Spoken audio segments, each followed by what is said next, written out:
Increased transparency in the Fed stress testing regime is necessary to reduce uncertainty and promote a more efficient financial system.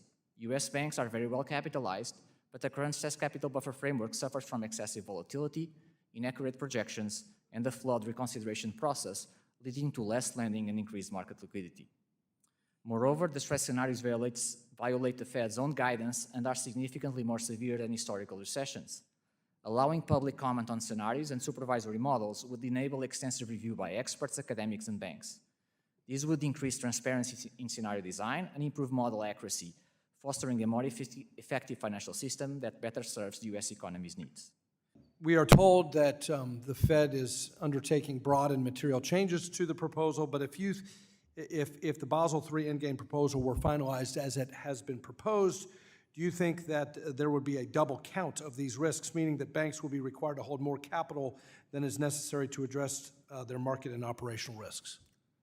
Yes, so basically the Basel III proposal basically doubles capital requirements for operational risk and materially increases capital requirements for market risk. The way the banks allocate capital across business lines, they look at the entire capital requirement, both based on the Basel framework as well as the result of the stress tests.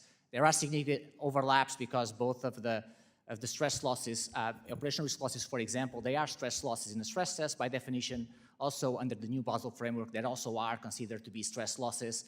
They are all calibrated back to the global financial crisis, large mortgage losses that the banks experienced, and they effectively are a double count in the sense that they are requiring banks to hold capital for exactly the same types of risks. So I think that's very important that the Fed then take into account as they undertake these broad and material changes to Basel III, that they take into account what the stress tests actually require as well, so that there's not double counting.